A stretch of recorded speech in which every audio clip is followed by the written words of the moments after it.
Let's say you have 100 pounds to lose. And let's say I came to you with a guaranteed offer, meaning you take me up on this offer, it's 100% going to happen, that you're going to lose 100 pounds if you follow what I tell you to do. Are you going to take me up on that offer? Hell yeah, you would. Now, let me add a little caveat into the mix.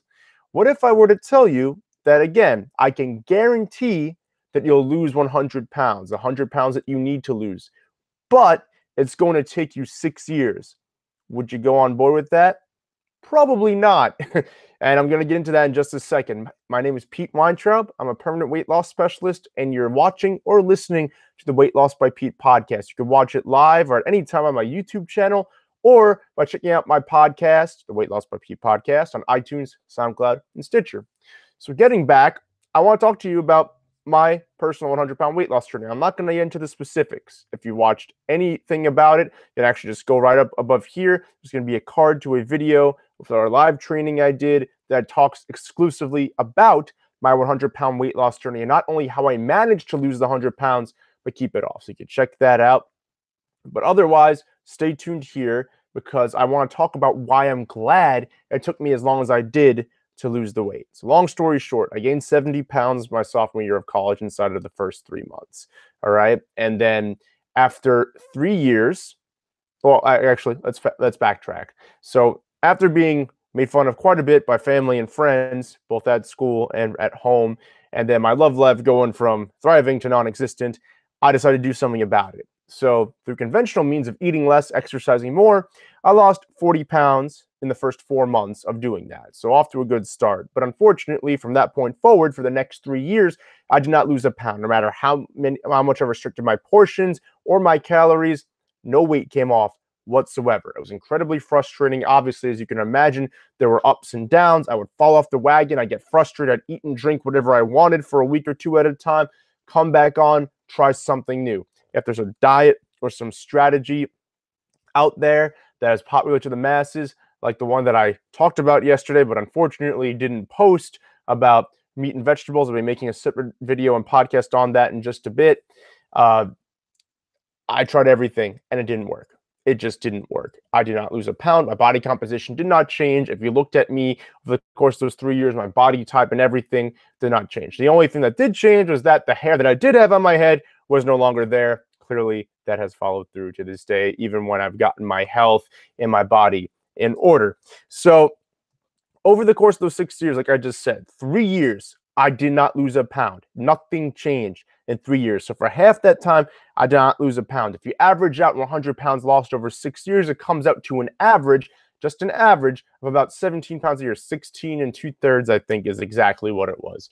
So not terrible, but obviously nothing to say. You're not going to get on Biggest Loser. You're not going to see these headlines in the news about someone who managed to do that. There are plenty of people who have lost 100 pounds or more over any course of time, whether it was short, whether it was over a longer period of time like mine was.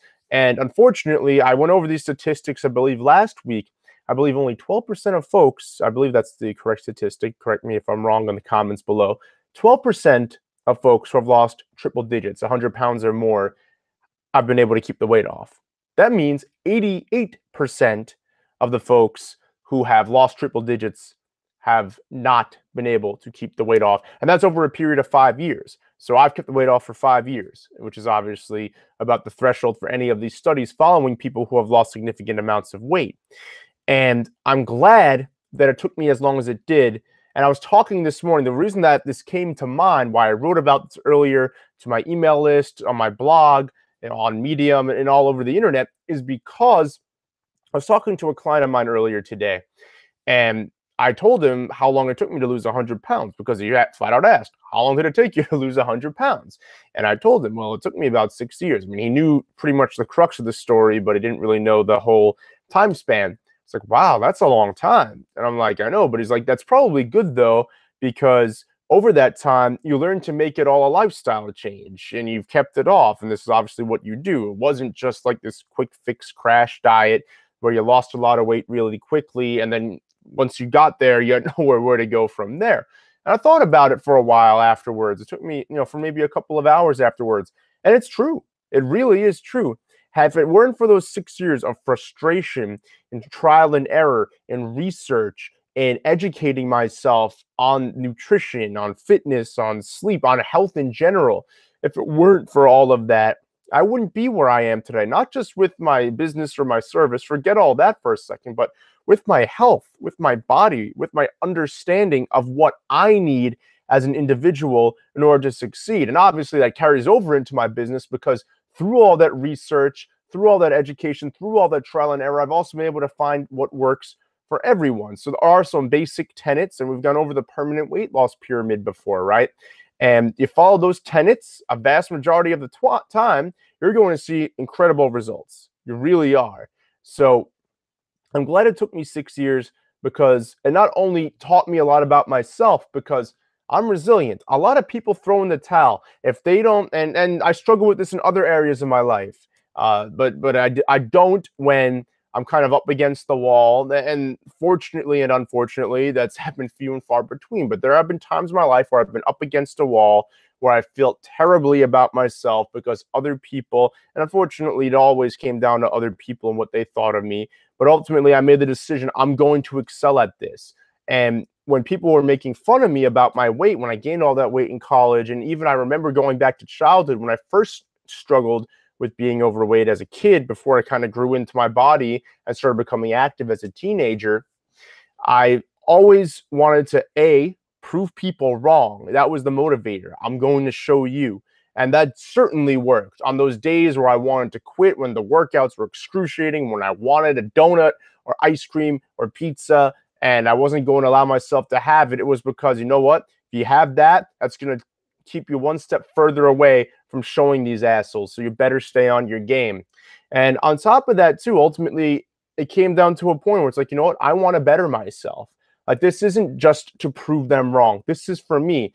Me continuing to go through this, to experience the trials and tribulations, the ups and downs. It's going to make me a better and a stronger person. So I need to continue to do that. When I realized career-wise that the corporate world, working for other people, was not for me, and I wanted to start my own business, honestly, at the beginning, I had no idea what I was going to do. And that took a lot of research and it took a lot of thought. And fortunately, I had the ability to do both. And when I discovered that this is what I wanted to do, help people lose weight for good. Initially, it was just personal training. And then I kind of niched out of just generic personal training, taking on anyone and everyone who was willing to pay for my services. And I would only work with folks who were looking to lose weight. And then ultimately, they want to lose weight for good, not just specifically for a wedding or summer or whatever vanity-based bullshit is going on in their mind. It really made me realize that the whole journey I went through to lose the 100 pounds was so well worth it. I learned so much about myself. I learned that I'm resilient, and I learned to appreciate myself for some of my positive qualities, but also it enabled me to not only figure out what worked, not just for me, but the basic tenets of what will work for everyone in general, but it also showed me what didn't work. And unfortunately, what doesn't work is what's thrust into your face. The supplement industry, for example, on average, over the last almost 20 years, has averaged about $37 billion in revenue every single year for the last 17 years, from 2000 to 2017. Obviously, it's early 2018. We don't have statistics on the industry just yet, but it's projected to explode another 30 billion or so in terms of its gross overall earnings by 2020, 2021, I don't know.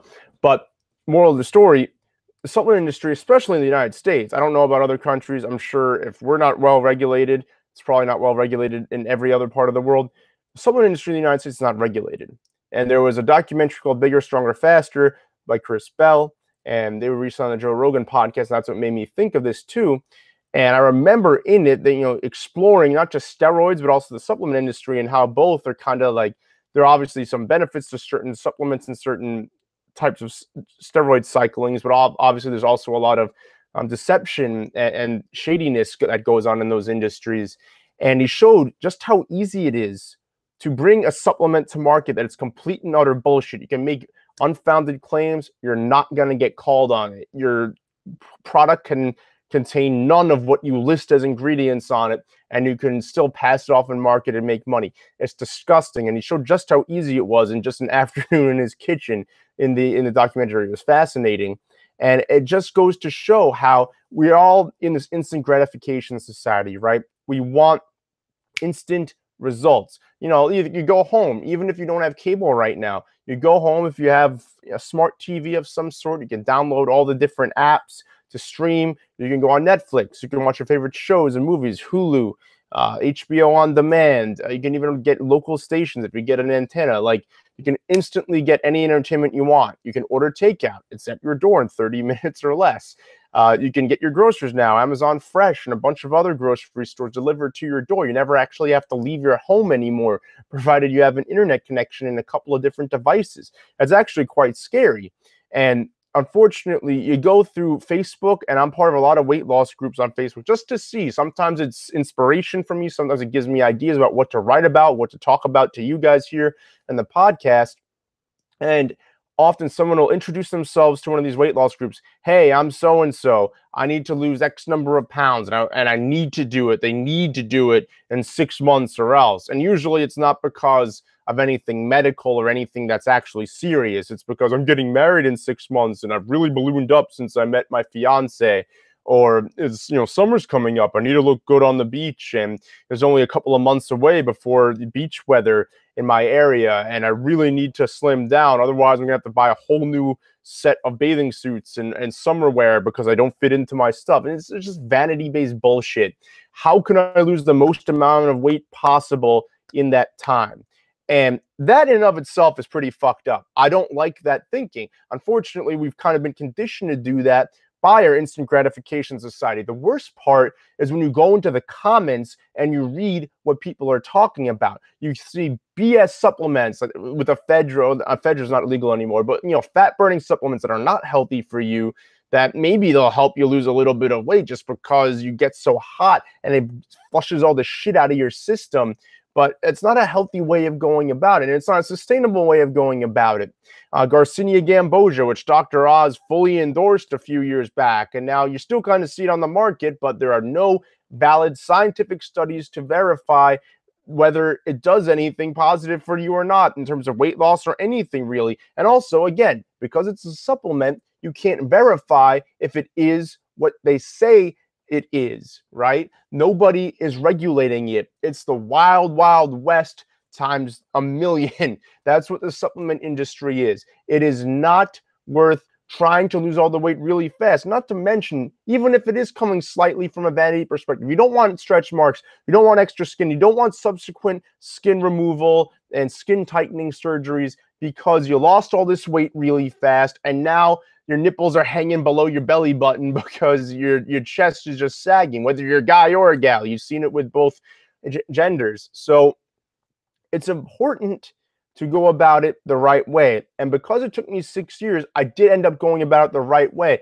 Unfortunately, for about half that time, I was looking at nutrition the wrong way. And I was looking at things the wrong way. I was looking at everything from a quantity perspective. How long can I work out for every day?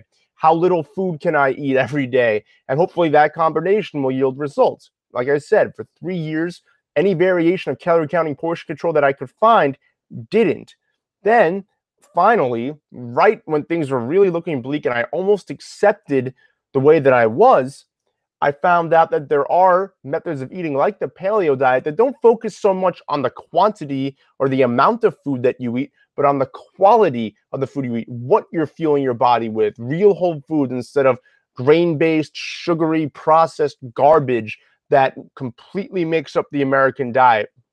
And when I made that shift, the weight just kept coming off. It opened up a whole plethora of possibilities for me. I found out about the ketogenic diet, high-fat type diets, and I created my own diet, the lipolytic diet. It's not quite a ketogenic diet, but it is a low-carb diet, pretty high in fat, moderate protein, and it's worked really well for me and hundreds of people all over the world.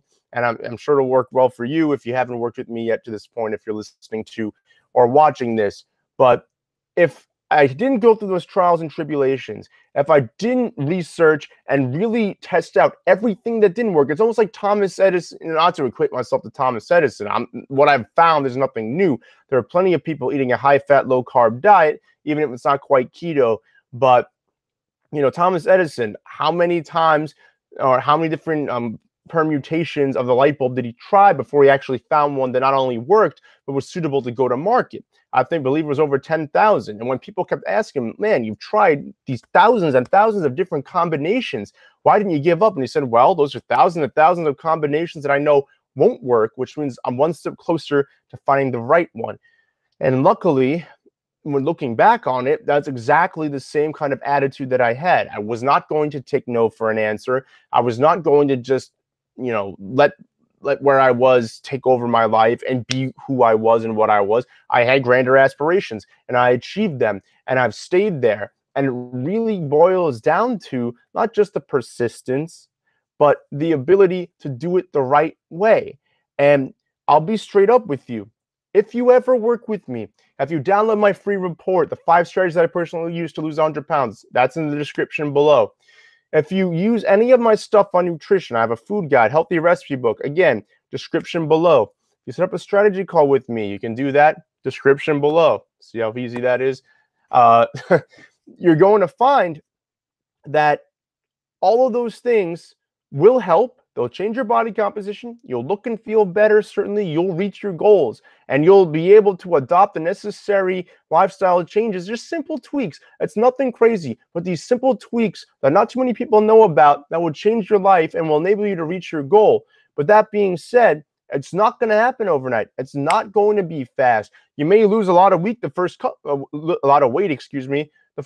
of weeks just because you're losing water weight and inflammation in your body because you're converting from eating grain-based processed sugary garbage to real whole organic foods. But once that goes through, you will still lose weight in inches and body fat and all that, but it's not going to be as fast as some of these traditional crash diets. And a lot of people equate that to bad results, which is stupid, because if you really internalize the nutritional principles that I teach, the fitness principles that I teach, the sleep prioritization that you need to make in order to succeed, guess what? You're not only setting yourself up for your short-term weight loss goal and reaching it and hitting it, but you're going to be able to sustain it, because then it's a lifestyle. It's not a diet. It's not a quick fix bullshit exercise program to lose 30 pound what is it? The 30-day fat furnace, like bullshit like that you hear all over the place. It's not like that. This is about permanent lifestyle change. And again, you can have your cake and eat it too. I have plenty of resources, which again, you can find in the description below if you so choose. So I'm glad it took me 6 years to lose 100 pounds. If it didn't, I would not be the person I am today. I would not know what I know today. I would not be doing what I'm doing today. And that would be a really, really tragic thing. And even if it takes you a little longer to lose the weight, the inches, to change your body in the way that you like, wouldn't you rather do it right once and then understand what needs to be done to stay there, as opposed to just getting there and then, what do I do from here? I have the body I want. I got to the weight that I want. I got to the size that I want. But what now? I don't know what to do. I'm not crash dieting anymore. So you go back to the old bullshit. No, you do it right. You get there and you just keep going. Your body knows when to stop. A lot of people fear, well, what if I keep losing weight? You won't. You'll get to a point where your body wants to be, or genetically you're supposed to be, and you'll stop. You'll stay there. Sure, you can enhance certain physical attributes. Then you can isolate certain muscle groups. You can build up your arms or your chest or your shoulders or your legs or whatever. But all in all, if you follow the same nutritional, fitness, and sleep principles that you would just to lose the weight, if you were to follow a sustainable method of doing it, you're going to keep it off. Nothing has to change from that point forward. That stuff is part of your lifestyle forever. And that's it. I hope you found this enjoyable. So do me a favor, if you like this video, if you like this podcast, please subscribe to the channel. I'll look to do 5 of these a week, Monday through Friday, and leave a comment or review. I'd love to hear from you. What are your thoughts on this video? What do you think about this way of thinking? And also, if you have a topic that you'd like me to cover at any point, please leave it in the comments or in a review, and I will be sure to cover it in the coming week. Again, my name is Pete Weintraub. I'm a permanent weight loss specialist. Thanks so much for watching or listening. I'm about to do another one now, which I meant to do yesterday, but the audio didn't work, so obviously I wasn't able to post it. I'll talk to you later.